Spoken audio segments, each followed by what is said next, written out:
교동문 112번 우리 교회 교육주의입니다. 112번입니다. 이는 곧 너희 하나님 여호와께서 너희에게 가르치라고 명하신 명령과 규례와 법도라.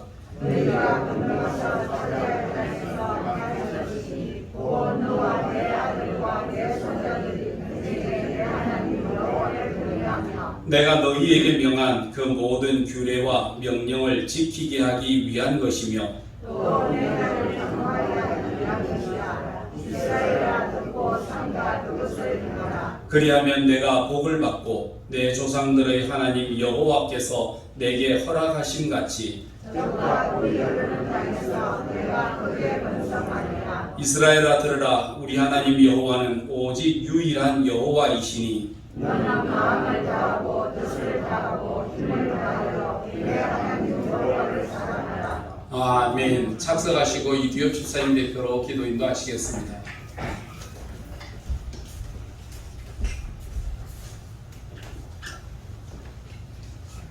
다 같이 기도드리겠습니다.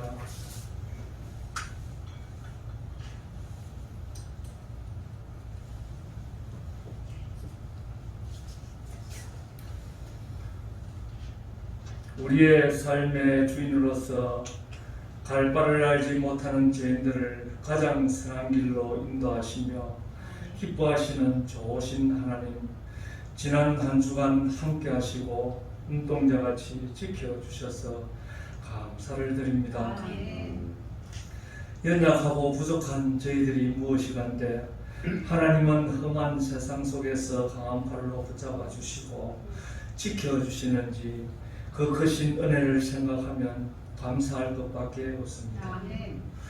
오늘 이 예배가 주님께 드리는 진정한 감사의 제사가 되게 하여 주시옵소서. 만물이 소생하는 이 아름다운 계절에 저희들의 영혼도 새로운 힘을 얻게 하여 주시옵소서. 지난 한 주간 저희들은 말과 행실로 죄를 지으며 많은 사람들에게 상처도 주었습니다. 우리의 생각으로 행제들을 정죄하고 판단하였던 죄악을 회개합니다. 너무나 험한 풍파와 고난 가운데서 지치고 상한 심령과 육신을 이끌고 주님 앞에 나와서오니 치유하여 주시옵소서. 오늘도 거룩하게 구별된 날을 맞아 주의 전으로 나온 성도들에게 이 시간 신령과 진정으로 예배드리게 하여 주시옵소서. 지금 우리나라가 코로나로 몹시 어려운 가운데 있습니다. 믿는 자들이 먼저 깨어서 기도하게 하여 주시옵소서. 동서 간의 갈등 그리고 남북 간 계층 간의 모든 대립이 속히 사라지게 하여 주시옵소서. 우리 교회를 사랑하시고 지금도 함께 하시는 하나님, 계획하는 모든 사역들이 선한 역사로 이루어지게 하시고 선교의 지경을 더욱 넓혀 나가게 하여 주시옵소서. 담임 목사님을 날마다 강건케 하시고 교회가 계속 부흥하며 큰 꿈을 이루어 나가기에 부족함이 없도록 지켜주시옵소서. 내자는 사모님과 그 가정과 자녀들을 지켜주시옵소서. 말씀을 전할 때에 성령께서 함께 하시고 듣는 저희들의 삶과 생각이 변화되게 하옵소서. 우리 교회의 모든 문제점들을 주님께서 잘 해결해 주시옵소서. 여러 곳에서 예배를 도와 수고하는 손길들 성령으로 붙들어 주시고 헌신하며 충성할 때 기쁨 충만케 하옵소서. 예배의 시종을 주님께 의탁하옵고 사랑이 무한하신 우리 주 예수 그리스도의 이름으로 기도드립니다. 아멘.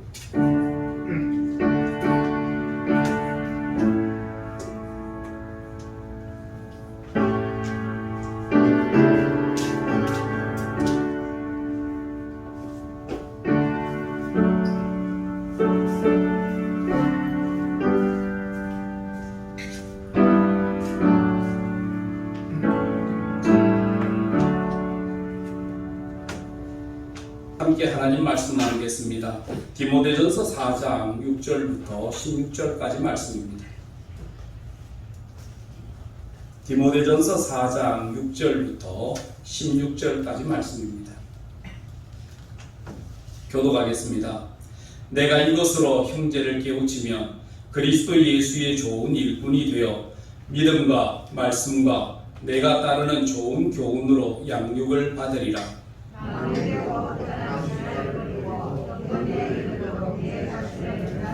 육체의 연단은 약간의 유익이 있으나 경건은 범사에 유익하니 금생과 내생에 약속이 있느니라. 이를 위하여 우리가 수고하고 힘쓰는 것은 우리 소망을 살아계신 하나님께 두미니 곧 모든 사람 특히 믿는 자들의 구주시라. 누구든지 내 연소함을 업신여기지 못하게 하고 오직 말과 행실과 사랑과 믿음과 정절에 있어서 믿는 자에게 본이 되어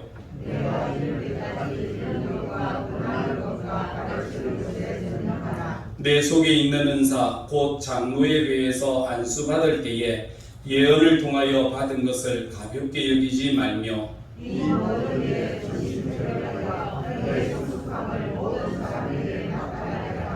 내가 내 자신과 가르침을 살펴 이 일을 계속하라. 이것을 행함으로 내 자신과 내게 듣는 자를 구원하리라. 아멘.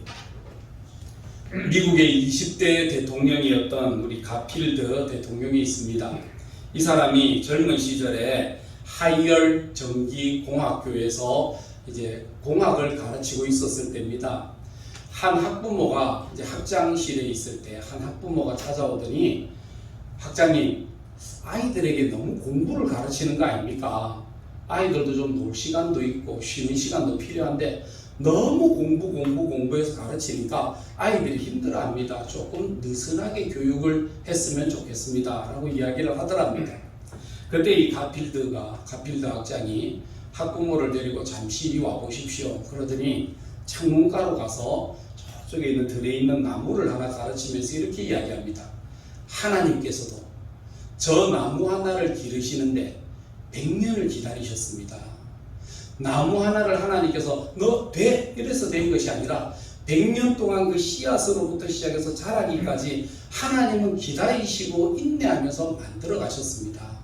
들에 풀 같은 거야 그냥 한순간에 뿌려서 한순간에 자라 먹을 수 있겠지만 그러나 나무로 자라서 크게 제목으로 쓰려고 하면 그 시간이 걸리고 정성이 투자되어야 하는 것입니다. 한순간에 되지 않습니다.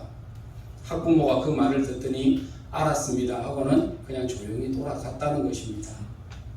여러분, 우리가 신앙생활을, 믿음생활을 해나가면서 우리가 가지는 두 가지 신화와 같은 것이 있습니다. 첫째는 마술입니다. 우리가 하나님을 만나고 우리가 성령을 받으면 마술과 같이 하나님께서 나를 한순간에 변화시켜 주실 거다라고 믿는 잘못된 마술적 신화가 있습니다. 그래서 성령 받은 사람들, 은사 받은 사람들이 은사를 받았는데 은사 받은 대로 잘 살지를 못합니다. 말의 실수가 많고 행동의 실수가 많고 삶의 실수가 많아 좌충우돌할 때가 참 많거든요. 말의 실수가 많은 사람이 성령 받았다고 해서 갑자기 말이 그렇게지지는 않습니다. 성령 받은 대로 또 하는데 말의 실수가 많아요. 그러면 또 알아요. 자기가 내가 실수했다는 걸 알면 하나님 앞에 기도하는 겁니다. 하나님, 내가 또 말의 실수를 했습니다. 내가 말의 실패가 많습니다. 하나님, 내 입을 고쳐주시옵소서. 그런다고 해서 입이 안 고쳐집니다. 입이 고쳐지기 위해서는 부단한 훈련과 연단이라고 하는 과정을 통해서 인격적 성숙이 이루어져야만 말과 생각이 달라지게 되는 것입니다. 그래서 첫 번째는 신화적인 것을 버려야 됩니다. 두 번째는 기계적인 신앙을 생각합니다. 마치 기계를 조립하고 만들 때에 컨베어 벨트에 기계를 탁 올리기 시작하면 셰시부터 시작해서 그 위에 부속들을 하나하나 조립해 나가면서 저 끄트머리에 가면 그 차가 완성되어 나오는 것처럼, 기계가 완성되어 나오는 것처럼 컨베어 벨트에 올라가서 시간이 쭉 가면 마지막에는 끝에 뭐가 나올 거다라고 생각하는 시간만 가기를 기다려서는 인격이 성숙하지는 않습니다. 인격이라고 하는 것은 기계적이거나 미심적으로 되어지는 것은 절대 아닙니다. 인격은 유기적인 관계성 속에서 이루어지게 됩니다. 그렇기 때문에 신앙의 성숙이 일어나려고 하면, 신앙의 자람이 일어나려고 하면 유기적인 관계를 어떻게 맺는가? 그래서 유대인들은 신앙의 성숙이 이루어지려고 하면 4가지 관계를 잘해야 된다라고 이야기했습니다. 첫째는 뭐니 해도 대신 관계입니다. 하나님과의 관계가 발라야 됩니다. 우리가 믿음과 신앙생활에 있어서 하나님과의 관계가 틀어지면요, 그거 바로 악한 것입니다. 죄가 뭡니까? 죄라고 하는 것은 하마르티아라고 하는 말인데 목표에서 빗나갔다는 말입니다. 화살을 쏘면 목표에 가서 정확하게 꽂혀야 되는데 그 목표에 꽂히지 않고 관역을 벗어나서 옆에 엉뚱한 데 갖다 맞는 것, 그것을 하마르티아라고 이야기하는데 그것을 성경은 죄라고 하는 것입니다.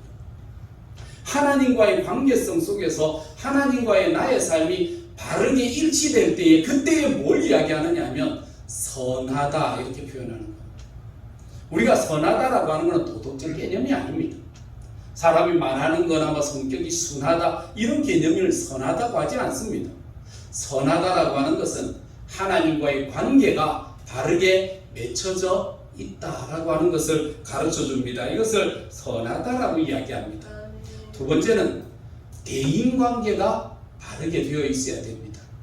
주변의 친구들 간에, 교우들 간에, 형제들 간에, 여러분 주변 사람들과 어떤 관계를 맺으면서 살아가고 있느냐라고 하는 것이 중요하다라고 하는 겁니다.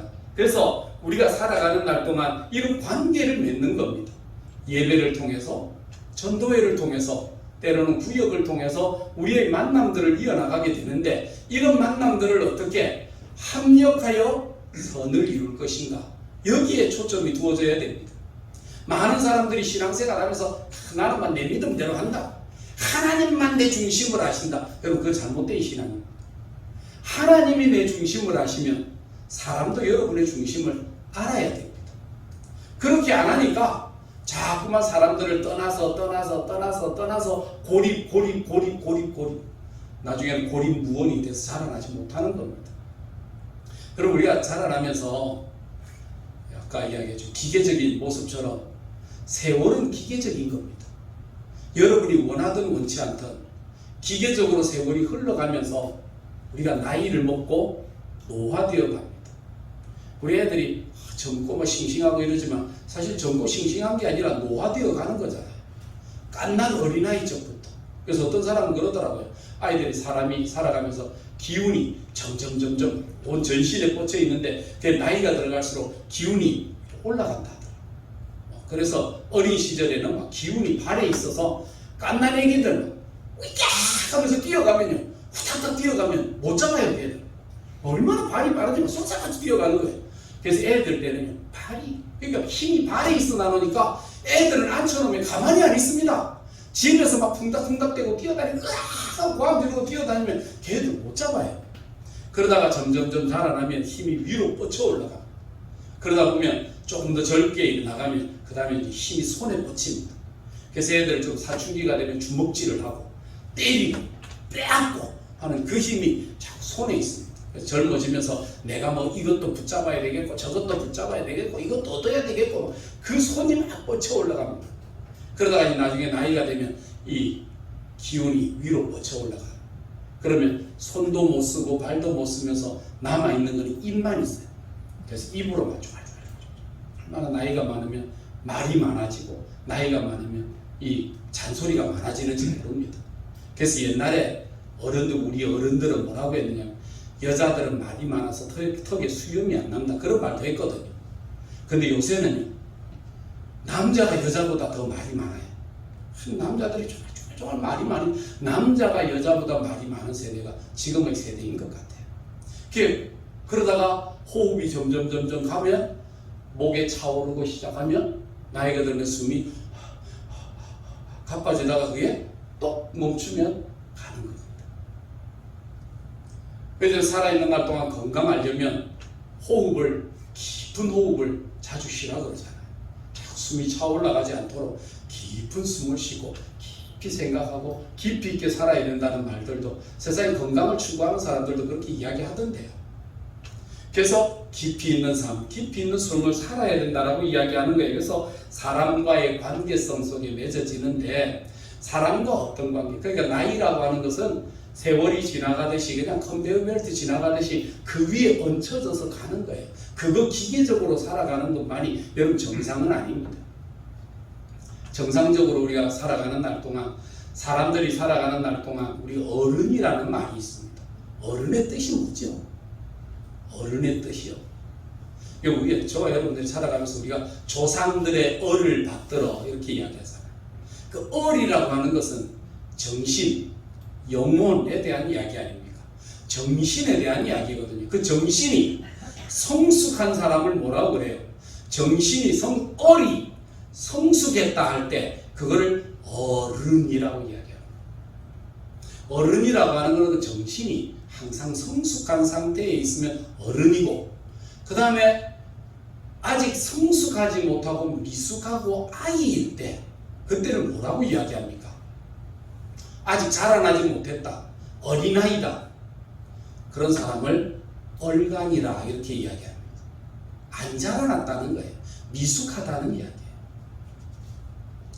살아가는 날 동안 나이가 많아도 얼간이가 될 수도 있습니다. 나이가 어려도 성숙한 어른이 될 수가 있습니다. 그래서 바울 사도께서는 디모데에게 뭐라고 이야기했습니까? 누구든지 내 연수함을 업신여기지 못하게 해라. 나이가 많으냐 적으냐에 대한 개념이 아니라 네가 나이가 비록 어리더라도 남들이 너를 업신여기지 못하도록 성숙한 삶 신앙을 살으라고 이야기했거든요. 어떻게 그러면 성숙하게 살 수가 있습니까? 바울 사도는 이 말씀을 우리에게 주시면서 가르치시는 게 바로 그겁니다. 하나님의 말씀 속에서 배우고 익히고 따르면 너희들 성숙한 인생을 살 수가 있다는 것입니다. 그래서 우리가 살아가는 날 동안 뭐에 기초를 두고 살아야 되느냐? 하나님 말씀의 기초를 두고 하나님 말씀을 배워나가면 뭐가 일어납니까? 성숙한 사람이 됩니다. 성경에 보면 레위기서에 민수기서에 보면 성숙한 하나님의 사람들이 어떻게 해야 되느냐 이렇게 이야기합니다.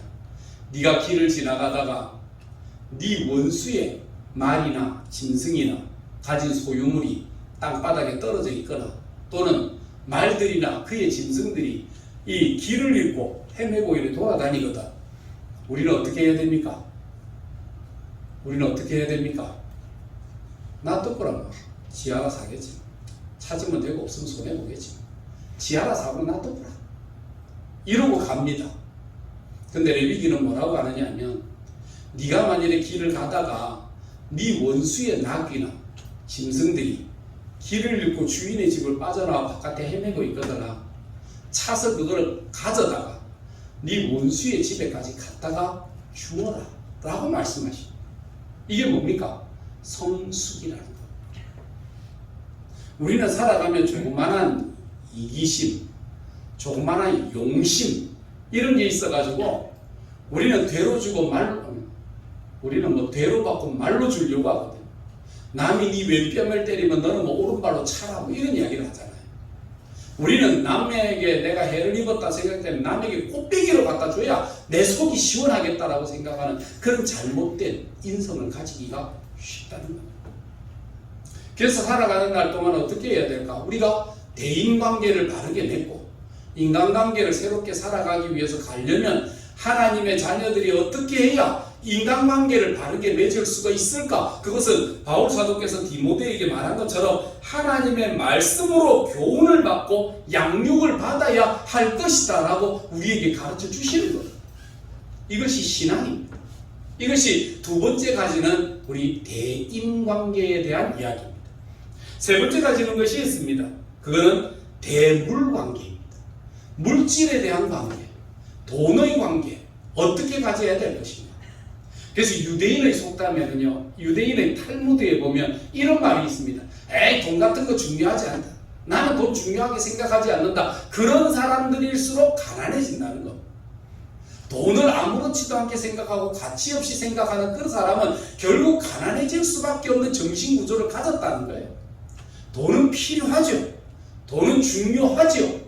돈은 필요하고 중요한데 어떤 정신으로 돈을 다루느냐가 중요한 것이지 돈이 필요 없는 건 아닙니다. 그래서 탈무드에는 돈에 대해서 이렇게 이야기합니다. 부자가 되려고 하면 내일 할 일을 오늘 하고 오늘 먹을 것을 내일 먹어라, 그렇게 이야기했어요. 좋은 말이지 않습니까? 우리 다 같이 한번 따라해 봅시다. 부자가 되려면 내일 할 일을 오늘 하고 오늘 먹을 것을 내일 먹자. 이게 가문의 탈무드에 이게 유대인들이 부자가 되는 방법이라는 겁니다. 유대인들이 그 말을 하면서 뭐라고 하느냐 하면 부자가 되려고 하면 실제는 내 욕심을 가지고는 부자가 안 된다는 겁니다. 욕심을 가지고는 부자가 되는 것이 아니라 유대인들은 소득이 있으면 제일 먼저 가지는 것은 11조. 11조 정신이 유대인들을 만들었거든요. 첫째는 11조를 통해서 하나님의 것과 나의 것을 구별할 줄 알아야 되고, 두 번째는 또 한 번에 11조를 냅니다. 또 한 번에 11조를 내서 구제와 이웃 돕는 일을 씁니다. 그리고 또 거기에 3년에 한 번씩 11조를 냅니다. 3번에 한 번씩 11조를 내어서 우리뿐만 아니라 이웃의 재난을 당하고 어려운 사람들이 있는 그들을 향해서 또 베푸는 일을 합니다. 그래서 3년에 한 번씩 11조, 내가 내는 11조, 구제를 위한 11조. 그래서 유대인들이 말하는 11조라고 하는 것은 10분의 1이 아니라 10의 2.33333333 이게 유대인들의 11조입니다. 유대인들은 이렇게 가르칩니다. 네가 비록 빌어먹어 거지 동양을 해서 먹고 산다 하더라도, 거지로 얻어먹고 살아도 네 얻은 소득의 11조는 반드시 드려야 해. 그래야 하나님께서 너에게 복과 은혜를 베풀어 주신다. 뭐 받았다고 그거 갖고 막 먹고 살 것도 없는데 이거 가지고 어차피 10분의 1 드리는 거는요, 있어도 그만 없어도 그만 아닙니까? 그런 정도의 그 삶에 그거 아낀다고 크지 않고 그거 없다고 해서 크게 못 살지 않는다. 차라리 11조의 개념은 하나님 앞에 심는 것과 같이 내 이웃을 향해서 인색하지 마라. 여러분, 일 안 하고 얻으려고 하면 두 가지밖에 없잖아요. 하나는 도둑질을 하든지 아니면 남들에게 거짓말을 해서 빼앗든지, 이 두 가지밖에 없잖아요. 도둑질하지 않으려면 어떻게 해야 됩니까? 성경에는 네 손으로 수고하여서 얻어들이라, 벌어라, 이렇게 이야기했거든요. 그렇기 때문에 유대인들에게 가르쳐 주시는 말씀은 물질 관계에 정직하고 물질 관계에 똑바로 살아라. 이것이 너희가 가져야 될 자세이다. 이것이 바로 대물 관계에 대한 이야기입니다. 마지막으로 네 번째는요, 대아 관계. 나 자신과의 관계입니다.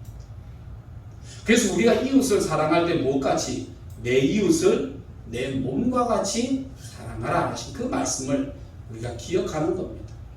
자신을 사랑하지 못하는 사람은 이웃을 온전하게 사랑할 수 없습니다.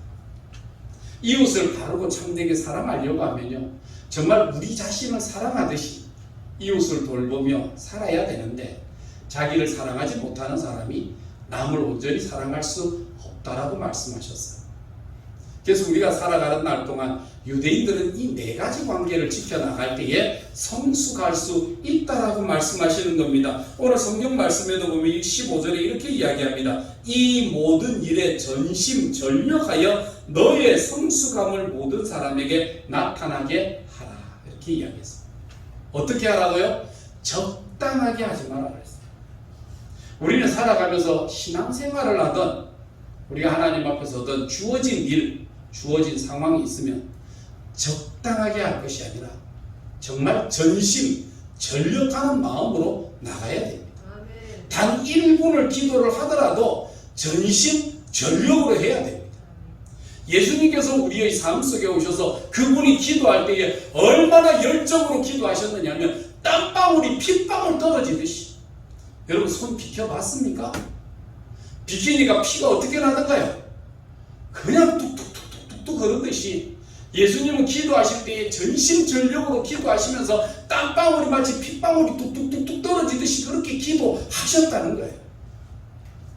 저와 여러분들이 성숙을 도모하기 위해서는요, 그냥 막 되면 좋고 안 되면 그만이고 뭐 적당하게 여러분 이런 식으로 해가지고 성숙하지 않습니다. 전심 전력해야 됩니다. 어떻게 해야 될까? 7절에 이렇게 나옵니다. 망령되고 허탄한 심화를 버려라. 쓸데없는 말에 인생을 낭비하지 말라는 것입니다. 유대인들은 그렇다고 해서 큰 침묵을 지키며 이렇지 않습니다. 유대인들에게도 유머가 있어요. 여러분 탈무드에 보면 얼마나 유머가 대단합니까?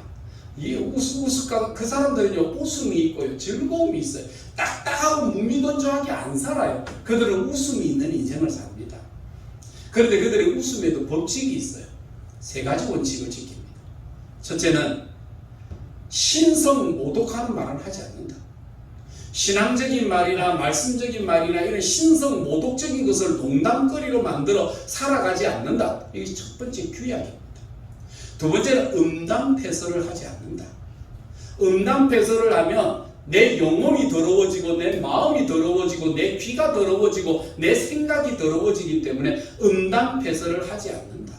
세 번째, 남을 향해 모략하거나 남을 향해 비방하거나 남을 비꼬는 이유에 그런 농담은 하지 않는다. 요 3가지는요 그들의 말 속에 유머에도 철칙으로 가지고 삽니다. 우리는 농담을 이야기하면서 신성 모독적인 말을 많이 합니다. 하나님에 대해, 교회에 대해, 성도들에 대해. 여러분 이런 모독적인 말을 하는 사람들 많은데 조심해야 됩니다. 망령되고 허탄한 말입니다. 음란한 말, 그뭐 듣기는 좋고 간질간질하고 막 호기심이 나죠. 그러나 결국 여러분의 영혼을 좀먹고 여러분의 영혼을 병들게 합니다. 우리가 살아가는 날 동안 이웃을 섬기고 축복하라고 그랬지. 언제 비방하고 욕하고 그 사람을 비난하는데 그 입을 쓰라고 했습니까? 이런 것들을 다 뭐라고 하느냐면 망령되고 허탄한 신화라 그렇게 이야기했습니다. 여러분 살아가면서 헛된 것에 너무 말을 많이 두지 마십시오. 헛된 것에 너무 많은 생각들을 두지 마십시오. 그런 게 좋아가지고 찾아다니고 행하고 또 떠들고 여러분 경건의 유익이 일절 없습니다. 여러분의 영혼이 병들고 망쳐지는지는 몰라도 절대 여러분에게 유익되는 게 하나도 없습니다. 우리에게 해야 될 것이 있습니다. 경건에 이르도록 내 자신을 연단하라. 예전에 우리 뭐 지금은 이미 소천하셔서 하나님 품에 계시지만 우리 그 배분이 권사님 같은 분은 식당에 앉아서 식사하시고 사람들과 뭐 이야기할 때 이야기하고 막 이러면 권사님이 있다가 아이고 나는 기도나러 올라가야 되겠다 하고 사람들하고 앉아 있다가 그냥 조용히 올라가셔가지고 혼자서 본당에 올라오셔가지고 성경 보면서 기도하고 계셨어요. 목사님 왜 그러시죠? 그렇게 이야기하고 아이고 쓸데없는 소리나 하고 뭐 덕이 안 되는 소리에서 뭐 하겠습니까? 그냥 성경 보고 하나님과의 관계 속에 교회에서 그런 이야기 하는 거 아니잖아요.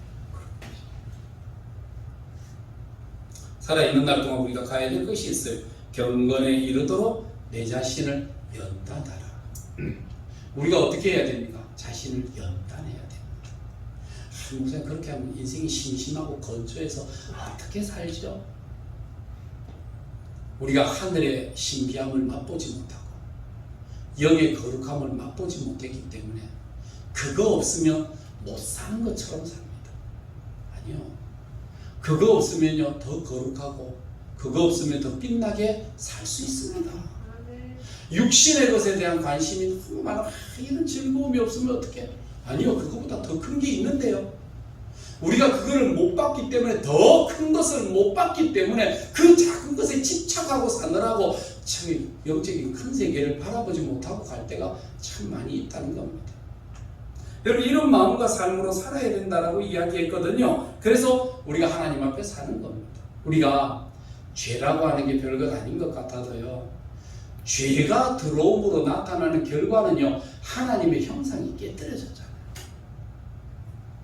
이스라엘 백성 우리가 그 예수님께서 십자가를 지실 때에 왜 가시관을 쓰셨습니까? 예수님 가시관을 쓰신 이유가 뭡니까?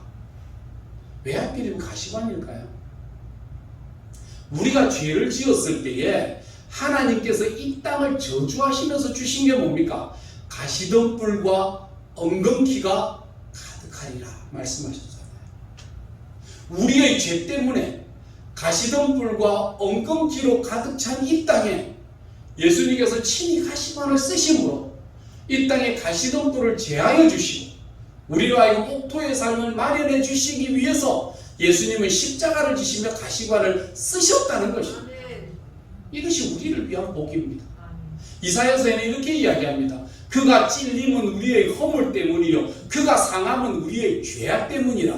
그가 징계를 받음으로 우리가 평화를 누리고 그가 채찍에 맞음으로 우리가 나음을 입었도다. 우리의 질병을 위해서 예수님이 채찍을 맞으십니다.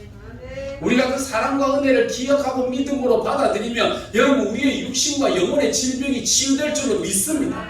마음에 평화가 없으신 분들 주님은 우리를 위해 징계를 받으심으로 우리에게 평화를 주셨기 때문에 여러분 그분을 믿는 자들마다 하늘의 평화가 저와 여러분에 임하여지는 겁니다. 세상의 것에 너무 두려움을 갖지 마세요. 세상의 것에 너무 염려를 갖지 마세요. 제가 하나 말씀드릴까요? 천국에 올라가면 여러분 부부간 얼굴을 알겠습니까? 모르겠습니까? 잘 찾지도 않겠지만 그건 모릅니다. 그때는요 우리 남편이 우리 아내 천국에 올라가면요 우리 자식들을 찾을 수 있을까요? 없을까요? 내 자식인데 천국에 올라가면요 하나님 아버지 앞에 우리가 다 한 형제 한 자매로 모여 있을 뿐이지 내 자식, 내 아내가 뭐군요. 여러분 그거 모릅니다. 그때 되면 아무것도 모르고 그거 알면은요 고통스러워서 천국에서 어떻게 살겠어요? 부모가 오지 않고 자식이 오지 않고 형제가 오지 않으면 그 천국 자체가 고통인데 어떻게 살겠어요? 천국에 올라가면요 없습니다. 부모도 자식도 부부도 다 없습니다. 단지 이 땅에 있을 동안에 자녀들은 여러분에게 맡겨주신 청지기의 삶을 우리가 살 뿐이에요. 이 땅에서 내 소유인 것처럼 하지만 내 소유 아닙니다. 옛날에 이병철 회장이 그렇게 이야기했잖아요. 참 이 땅에 살면서 내가 뭐 재벌과 같이 부유하게 살지만 내가 안 되는 게 세 개가 있다. 진짜 이거는 안 된다는 거예요. 뭐가 마음대로 안 되느냐. 첫째는 자기가 그때 제1계당하고 뭐 경쟁관계가 붙었을 때 미원이 있었잖아요. 우리나라 조미료에. 근데 미풍을 만들어서 미원과 싸우려고 했는데 게임이 안 되는 거예요. 아무리 이기려고 해도 이길 수가 없어요. 그래서 미원을 이기고 싶은데 이게 내 마음대로 안 된다. 그 당시에 일본에 뭐 아지노모토 하는 거 들어보셨습니까? 그 회사하고 합력해가지고 조미료를 만들었지만 안 되는 거예요. 두 번째는 골프공이 안 된다. 그럼 골프 우리 뭐 성도들 치러 많이 다니시는 모양인데 골프공이 내 마음대로 안 간다는 거예요. 여러분 평생에 한번 나올까 말까 한 홀인원 한 번에 딱 쳐가지고 공이 구멍으로 쏙 들어가는 걸 이병철 씨는 3번을 경험했대요. 그만큼 골프를 잘 쳤거든요. 그런데 골프의 프로 같은 이병철 회장도 골프공 내 마음대로 안 된다는 거예요. 세 번째는요, 자식 내 마음대로 안 된다는 거예요. 자식을 키워도 내 마음대로 안 된대요.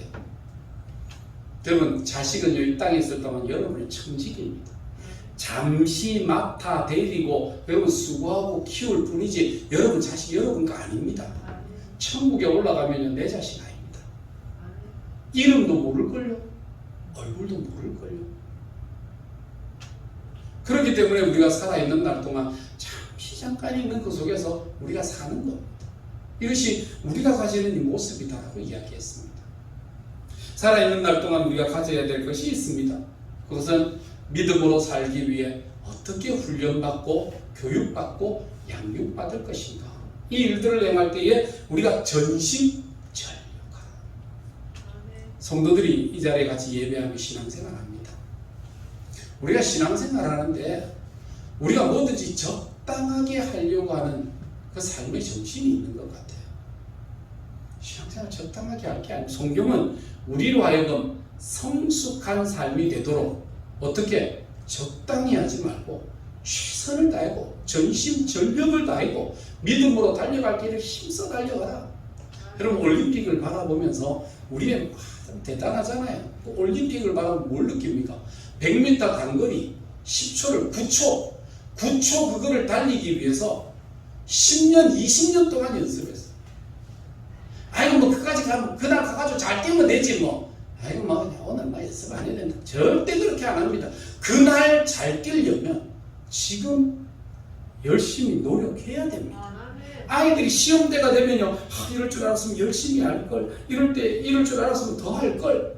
그럼 그때는 소용이 없어요. 우리가 하나님 나라에 들어가기 전에 적당하게 신앙생활 하는 거 아닙니다. 여러분 성숙한 신앙인이 되어야 되는데 성숙하지 못하면 미신적이고 기계적으로 살면 내가 예수 믿은 지 몇 년이 됐는데 내가 교회 다닌 지 얼마가 됐는데 그게 뭐 중요하죠. 예수 믿은 지 오래되는 거 중요하죠. 교회 다닌 지 오래되는 거 중요해요. 내가 은사도 받았는데 은사 받은 자를 몰라주네. 여러분 은사 받은 것, 은사를 통해서 얼마나 성숙했느냐가 더 중요한 거 아니겠습니까? 성숙하지 못한 은사는 오히려 없는 이만 못할 때가 있어요. 그런 거를 미신이라고 하는 거예요. 있어야 될 것들이 있어야 되는데 성경은 우리에게 뭘 이야기하느냐면 어른이 되라는 거예요. 성숙한 자가 되라는 거예요. 나이가 많으냐 적으냐는 그건 상관이 없습니다. 아니 뭐 물론 레위기에도 보면 센 머리 앞에 고개를 숙이라는 말이 있죠. 근데 센 머리가 되도록 얼마나 성숙했습니까? 센 머리가 되도록 얼마나 우리가 성장했습니까? 세상에서 교육이라는 것은 성장과 같아요. 자라나는 겁니다. 그래서 초등 과정을 마치고 중등, 고등, 대학 또는 뭐 마리병 대학원까지 가면 이거는 성장하는 거예요. 학문의 성장. 그러나 그 학문의 성장된 것을 붙잡고 내 인격이 달라지고 내 삶이 달라지면 그런 성숙한 인격이 되는 겁니다. 지금 우리나라의 모습들 속에서 여러분 대학 교수의 과정들이고 장관까지 되는 사람들이고 여러분 그 사람 뭐 성장했네요. 그만큼 직분이 올라가고 성장은 했는데 뭐가 없습니까? 성숙하지 못하잖아요. 그러니까 얼마나 욕 들어먹고 손가락질 당하고 비방을 받습니까? 그래도 그 사람들이 인격적으로 성숙했다면 그래도 옛날에는 그 정도가 되고 나면 정말 고개 숙여서 죄송합니다. 나름대로는 산다고 살고 앞만 보고 너무 달려오고 자식들 생각하며 달려왔는데 그게 이 자리에 서서의 비난이 대상이 될 줄 참 몰랐습니다. 이렇게 될 줄 알았으면 좀 더 살 건데 속죄하는 마음으로 앞으로 더 잘하고 속죄하는 마음으로 내가 성실하게 하겠습니다. 옛날에는 그랬잖아요. 요새는요 뭐 누구나 다 하는 거 아닙니까? 뭐 당연한 거 아닙니까? 뭐 당신들은 그 자리에 있으면 당신들 안 할 자신 있어요? 남의 자식을 할 때는 막 질투가 나가지고 그게 막 그래서 되는 거냐 얼마나 욕했는데 자기들이 그런 자리에 앉고 나니까 자기는 더 하더라. 그게 그 사람이 인격으로 성숙해서 올바른 것을 밝혀내는 것이 아니었습니다. 그거는 질투였습니다. 질투로 남을 죽이고 내가 그 자리에서 내가 하고 싶다는 질투의 폭발이었지. 그래서 성숙한 인격으로 바른 길을 걷도록 가르치는 것이 아니었다는 겁니다. 예수 믿는 사람은 어떻게 해야 되느냐? 아무리 뭐 교회가 이렇고 성도가 이렇고 뭐 말 그거요 거의 들어보면 질투심. 내가 안 하고 안 되니까 내 질투심이 폭발한 거예요. 성숙한 사람의 삶은 자신을 돌아보고 자신을 살피고 자신을 계획해 보는 거 여기에서부터 시작하는 거거든요. 그렇기 때문에 믿음 생활에 나가는데 교사주일 속에 하나님의 말씀이 스승이 되셔서 우리를 진리로 가르치실 때 저와 여러분이 어떻게 배워야 우리가 믿음으로 바르게 산다고 할 것인가를 오늘 디모데를 통해서 가르치잖아요. 뭘 바라보라는 것입니까? 육체의 연단은 잠시 유익이 있어요.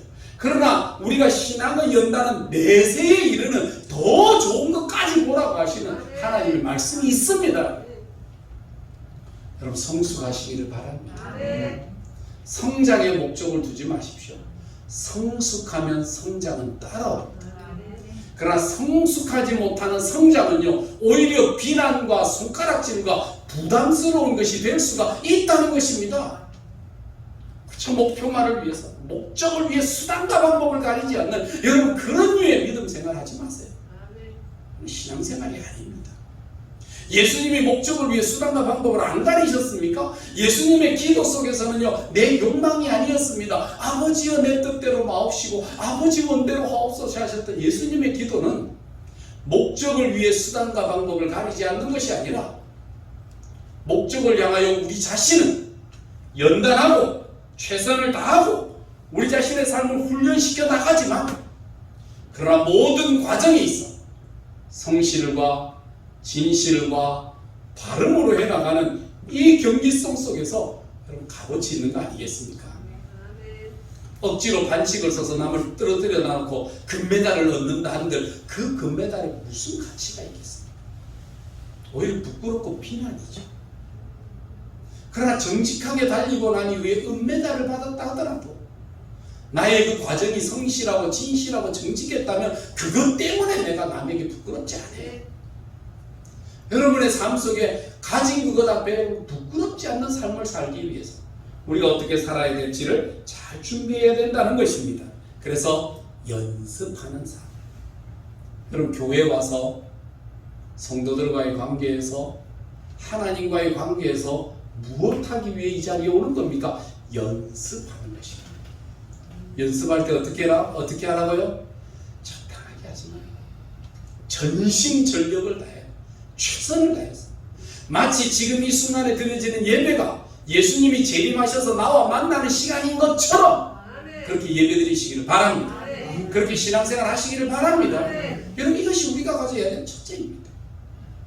미국의 한 초등학교 교사가 아이들을 가르치면서 아이들에게 뿅아리를 한 마리씩 나눠줬습니다.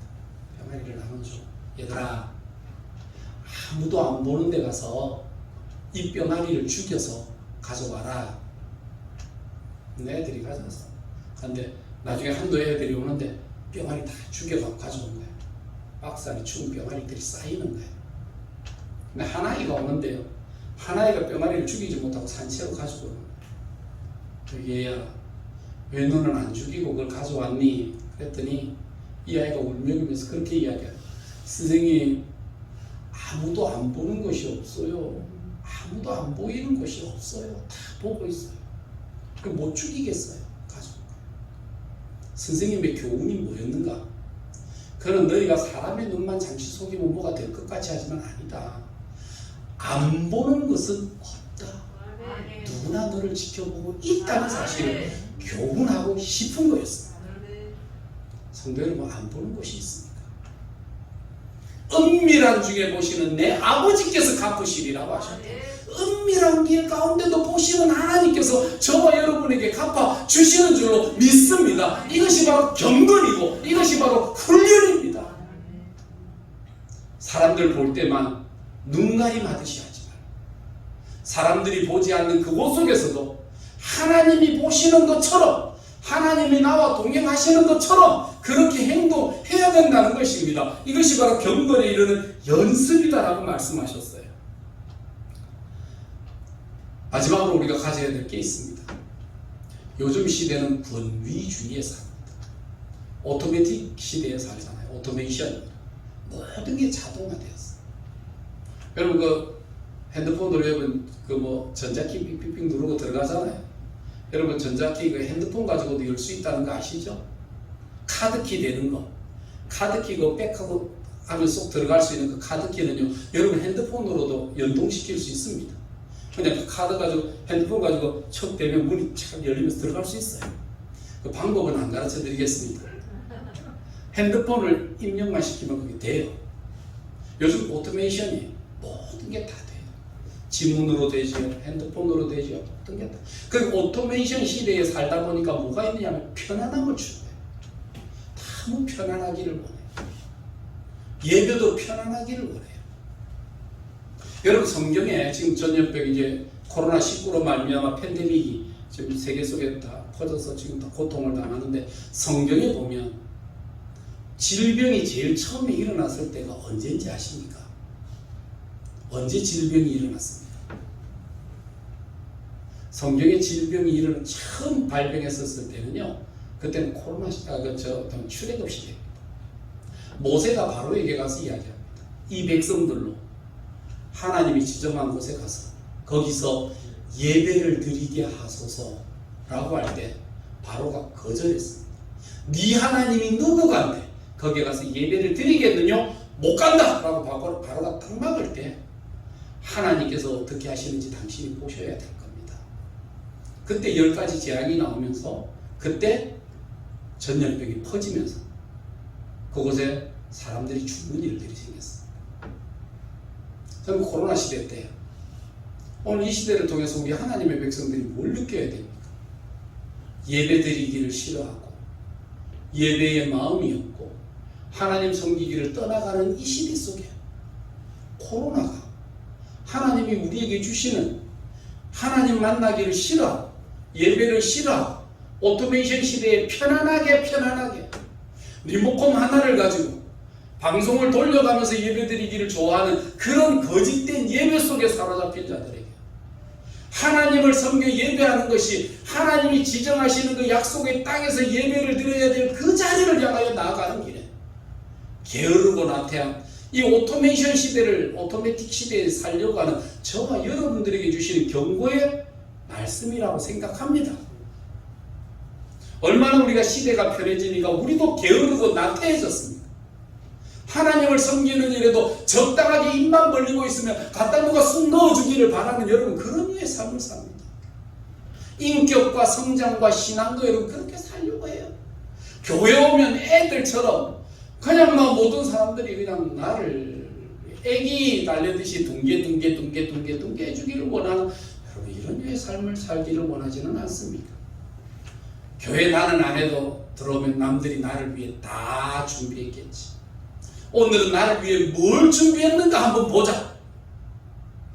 여러분 이런 믿음으로 사는 거 아닙니다. 나를 위해 준비된 것이 아니라 하나님께서 이 코로나 시대 때 지금이야말로 예배 드리고 싶어도 못 드리는 시대 아닙니까? 그런 시대 때 하나님이 코로나가 이 팬데믹이 나에게 뭘 가르쳐 주시는지를 깨달아야 하는 지혜를 달라고 여러분 반드시 기도하셔야 돼요. 이때는 우리로 하여금 예배가 얼마나 소중하고 만남이 얼마나 소중한 것인가를 우리에게 느끼게 하시는 거 아니겠습니까? 바로 이것이 저와 여러분에게 요구하시는 바 우리 교사주의. 여러분 우리가 다 아버지 되고 어머니 되고 교사 되고 아이들에게 모범적인 삶을 가르쳐야 될 성숙한 신앙인이 되어야 되는데 성숙한 사람들이 참 많이 부족합니다. 성장을 해서 노화되어가는 속에 있는 사람들은 참 많은데 노화되는 것만큼의 인격적 성숙이나 신앙적 성숙이나 거룩한 성숙을 참 보기 힘든 시대에 살아가고 있습니다. 그래서 바울 사도께서 우리에게 주시는 이 말씀들을 우리가 잘 들으면서 익히고 배웁니다. 11절에 너는 이것들을 명하고 가르치라. 나이의 문제가 아닙니다. 그래서 우리가 세월을 얼마를 살았느냐의 문제가 아닙니다. 얼마나 출세했느냐의 문제도 아닙니다. 얼마나 물질을 많이 소유했느냐의 문제도 아닙니다. 얼마나 성숙했느냐에 대한 문제입니다. 뭘 보면 압니까? 하나님과의 관계를 보면 압니다. 사람과의 관계를 보면 압니다. 물질이 어떻게 사용되는가를 보면 압니다. 자기 자신에게 어떻게 사는가를 보면 압니다. 이것이 바로 우리의 성숙도를 판가름하는 기준 아니겠습니까? 오늘 교사 주일입니다. 성경이 우리에게 뭘 가르치십니까? 목사가 주일날이 되면 뭘 그렇게 목에 피가 맺히도록 그렇게 떠들어댑니까? 오늘 목사가 뭘 잘못 먹었나 가시 되겠는지 저는 고함을 지르든지 잠자는데 방해를 많이 받았다 이렇게 살지는 않습니다. 오히려 하나님의 말씀 속에서 내가 오늘도 뭘 느꼈는지 그 속에서 하나님의 말씀이 나에게 이야기하시는 그 바는 무엇인지를 한번 보고 살필 수 있는 기회는 되어야 되지 않겠습니까? 오늘 말씀을 통해서 교사주일이 지나갑니다. 생각하고 연습하고 성숙하셔서 여러분들로 말미암아 이 합천에 새로운 비전, 새로운 목표가, 새로운 삶이, 새로운 새로운 가치가 형성되는 복과 은혜가 있기를 주님의 이름으로 축원합니다. 기도하겠습니다. 하나님 감사합니다.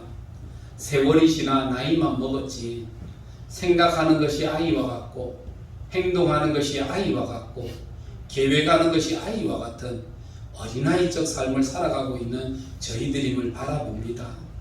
하나님, 심지어 우리가 하나님 앞에 가서 설 때에는 지금 우리가 사랑했던 우리의 사람들마저도, 때는 나의 것이라고, 내 피부치라고 이야기하는 내 가족마저도 내 것이 아닌 영원한 하나님과 영원한 우리 형제 자매들 간의 아름다운 삶이 예비되고 준비되어 있을 때 미성숙한 삶이 아니라 성숙된 삶으로 어떻게 서는가를 어떻게 준비하는지 보게 하여 주시옵소서.